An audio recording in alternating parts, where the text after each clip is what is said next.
আমরা তো সকলেই জানি স্বৈরাচার সরকারকে হটিয়ে ছাত্র জনতা দেশকে নতুন করে স্বাধীন করে অন্তর্বর্তীকালীন সরকার বসাইছে। এই সরকারের প্রধান উপদেষ্টা হলো ডক্টর মোহাম্মদ ইউনূস, আরও অন্যান্য উপদেষ্টারা আছেন। প্রবাসীদের জন্য এই সরকার অনেক কিছু করেছে, কিন্তু কিছু কিছু জায়গায় ওই জালেম সরকারের দোসররা রয়ে গেছে। যেমন প্রবাসীরা যখন বিদেশে যায় আসে, তখন কিন্তু যেমন একটা লাগেজ অথবা একটা কার্টন রেপিং করতে হয়, রেপিং ছাড়া ওইটা বুকিংয়ে যায় না। কিন্তু 2 টাকার রেপিং দিয়ে 300 টাকা নেওয়া হচ্ছে। আসলে ওখানে 2 টাকার রেপিংও লাগে না। তা আমি বলবো এই সরকারকে যে আপনারা একটু এদিকে খেয়াল করেন। 2 টাকার রেপিং দিয়ে যে 300 টাকা নিচ্ছে, আমি জিজ্ঞাসা করার পরে বললো যে আজকে 15 বছর যাবৎ এই জিনিসটা নেওয়া হয়।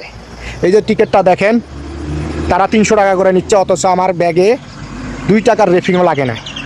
আমি সরকারকে অনুরোধ করব, এখানে 300 টাকা না নিয়ে 40 থেকে 50 টাকা নিলেই যথেষ্ট। একটু এদিকে খেয়াল করবেন।